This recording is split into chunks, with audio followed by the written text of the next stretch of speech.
Hi, my name is Kish, and today I'm going to be presenting my work on the rehabilitation of self-perceived fall risk versus objective falls in Parkinson's.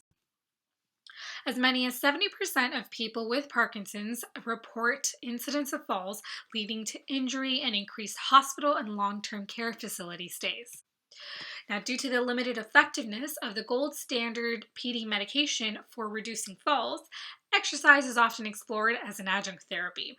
Now, as an adjunct therapy, many exercise therapies have succeeded in objectively reducing the number of falls, as we can see here in the chart below.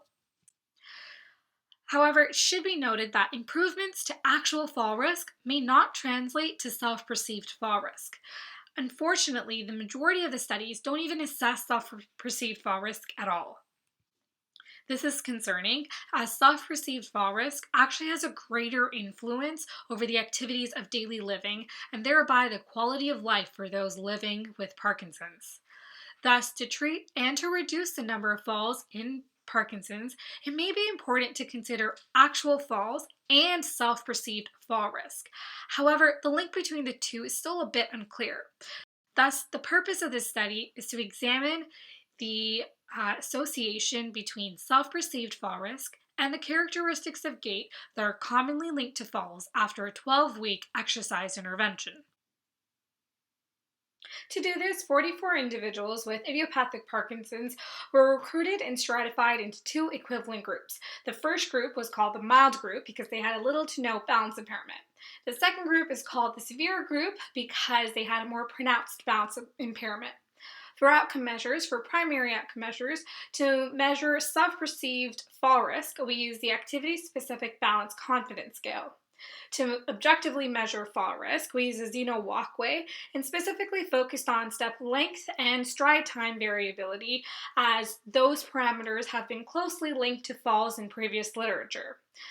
Finally, for the secondary outcome measure, we looked at disease severity, and we measured this using the Unified Parkinson's Disease Rating Scale. This was also useful in helping us stratify the individuals into both the mild and the severe groups. For this study, we chose PD-SafeX to be the exercise intervention, as previous literature states it improves both gait and balance impairments. But we wanted to see if there was an influence on self-perceived fall risk, as it has a greater influence over the quality of life of an individual. Once data was gathered, we ran independent t-tests and Pearson correlation tests. Post-intervention results showed that stride time variability was reduced in both groups, which appears to be driven more strongly by the group with the more severe balance issues, whereas step length variability improved similarly in both groups. Interestingly, only the severe group showed improvements to self-perceived fall risk post-intervention. Next, we have our results from the correlation, where we aim to see if there was an association between self-perceived fall risk and actual fall risk. Notice that there is a negative correlation between our objective and perceived measures. This might suggest that as the individuals became more confident post-intervention, their step length variability as well as stride time variability also decreased. PD-SafeX also improved disease severity from pre to post test for both groups.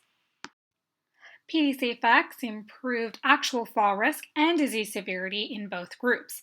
Only the severe PD group showed improvements in self-perceived fall risk, and a negative correlation was present between self-perceived and actual fall risk. Results show that despite actual fall risk improving, self-perceived fall risk only improved in the severe group, which may affect overall quality of life, suggesting that it's not enough to focus on objective measures of fall risk. Thanks for listening.